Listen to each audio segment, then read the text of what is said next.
बिस्मिल्लाहिर्रहमानिर्रहीम।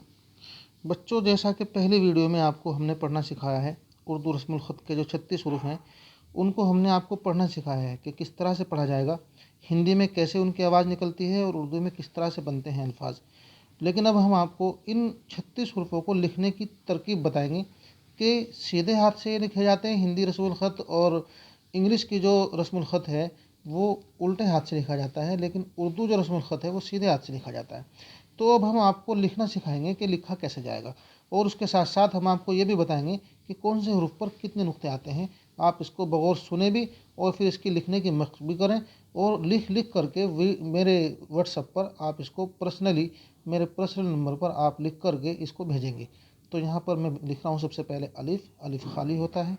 उसके बाद बा, बा के नीचे एक नुक्ता होता है। उसके बाद ता, पे, उसके बाद आता है पे। अरबी में ते आता है, लेकिन अरबी में आता है पे, उर्दू में आता है पे। तो पे के नीचे 3 नुक्ते होते हैं, अलिफ बे पे। फिर ते आएगा, ते के ऊपर 2 नुक्ते।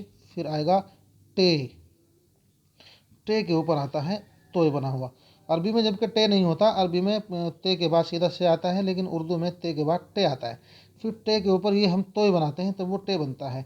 तो यहाँ पर अलिफ बे पे, अलिफ बे पे ते टे, और फिर आता है से के ऊपर हम बनाते हैं 3 नुक्ते।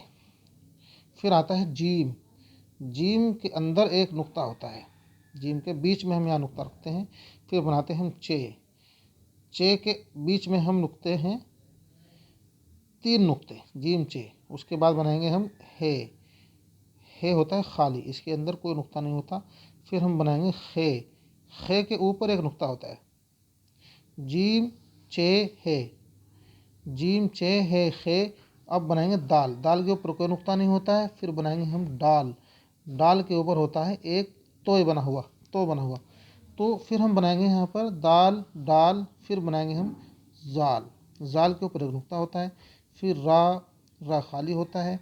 फिर जा, रा के बाद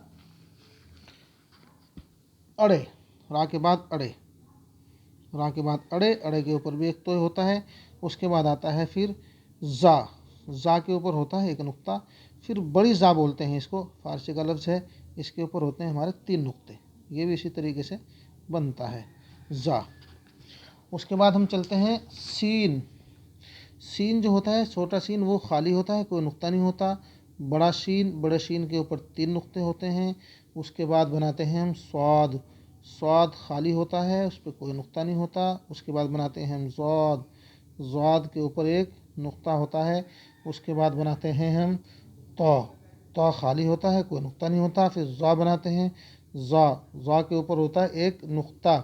उसके बाद बनाते हैं हम आइन, आइन खाली होता है। उसके बाद बनाते हैं हम गईन, गईन के ऊपर एक नुक्ता होता है। उसके बाद हम बनाते हैं फ़ा के ऊपर एक नुक्ता होता है। फिर बनाते हैं हम काफ, जो थोड़ा नीचे को करके बनाएंगे, इसके ऊपर 2 नुक्ते होते हैं। फिर छोटा काफ होता है, खाली होता है। फिर गाफ होता है, गाफ के ऊपर एक डंडा लगाया जाता है, गाफ हो गया। उसके बाद लाम होता है, लाम खाली होता है, कोई नुक्ता नहीं होता। मीम भी खाली होता है, कोई नुक्ता नहीं होता। नून, नून के बीच में एक नुक्ता होता है। फिर बनाते हैं वाव, वाव भी खाली होता है। फिर बनाते हैं हा भी खाली होता है। फिर बनाते हैं हम या के नीचे हम नुक्ते भी लगा सकते हैं, और लगा भी नहीं सकते अगर खाली है तो। लेकिन अगर किसी लफ्ज़ के साथ में अगर या को मिला करके हम लिखेंगे तो नुक्ते हर हाल में हमें लगाने ही पड़ेंगे, तो हम यहाँ पर भी नुक्ते लगा देते हैं। तो आज ये आपका सबक हो गया है कि आप इसको लिखेंगे अपनी अपनी कॉपियों में। इसी तरीके से इस वीडियो को आप बार बार देखें, इसको अपनी कॉपी में लिखें, और लिख करके सही सही मुझे इसका रिप्लाई आप मेरे व्हाट्सएप पर भेजेंगे, सभी बच्चे।